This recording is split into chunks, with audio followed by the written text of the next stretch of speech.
Greetings, my name is Jeff Bauer. I am going to present a whistleblower named Kim Amy.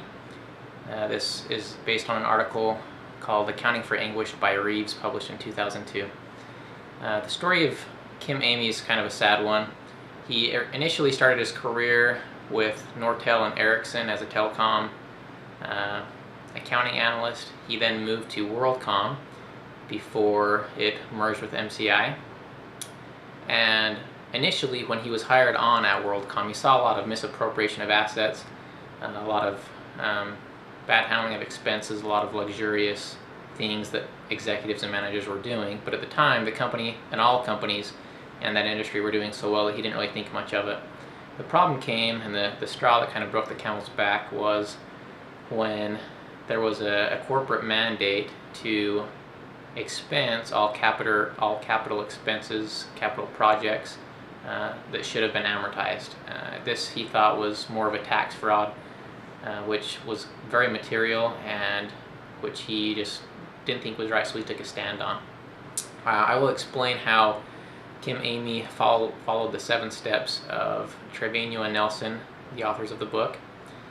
First off, when Kim Amy found out about this mandate, he sent a memo up the corporate chain of commands. He first, I'm assuming, sent it to his immediate supervisor, which is correct, what you should do. He received a response that he should just go ahead and do it anyway, to not ask any questions, and that's what he needed to do as an analyst for their accounting department. He wasn't satisfied with that answer, and so he had some real concerns.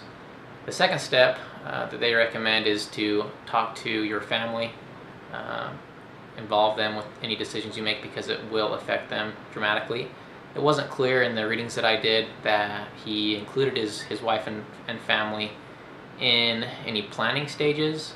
I'm sure I would imagine he would talk to his wife and family about what he was going through at work, but it didn't make it very clear. However, during the time that he actually did blow the whistle, his family supported him through the entire 14 months of unemployment. They were extremely helpful and very patient with him. So I believe that he fulfilled this step rather well.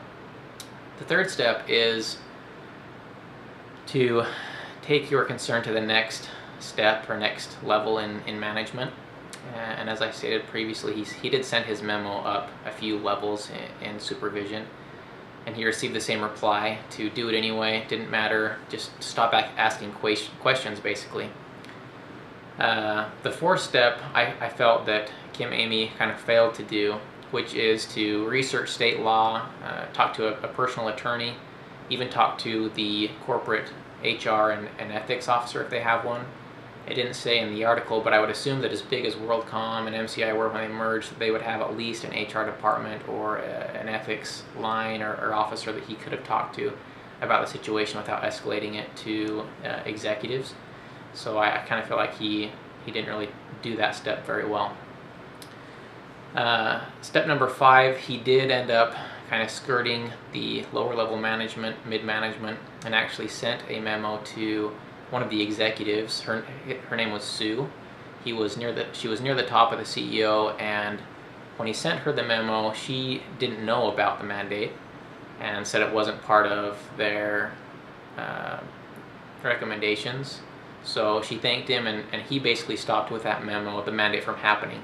He got a lot of threatening letters later from different managers and supervisors, and really kind of got into the hot water at that point when he admitted that he had sent that letter up to the executives. The 6th step and 7th step, unfortunately, he wasn't able to accomplish. The 6th step was to go outside of the company and tell the press or local authorities. Before he could do that, he was laid off. And at the time he was laid off, there was no other full-time personnel that were laid off. It was strictly some part-time seasonal people. And he was the only person that was really laid off in his type of position, so he felt like it was unjustified in that regard, and he started a lawsuit against them for unlawful discharge. The last step, which is the 7th, was to just leave the company if he can't get away from the situation, and he wasn't able to do this, like I said, so he was fired. In conclusion, he followed most of the steps. After blowing the whistle, he was laid off before he could leave on his own, and his family dearly paid for the ethical stand which he took. Thank you.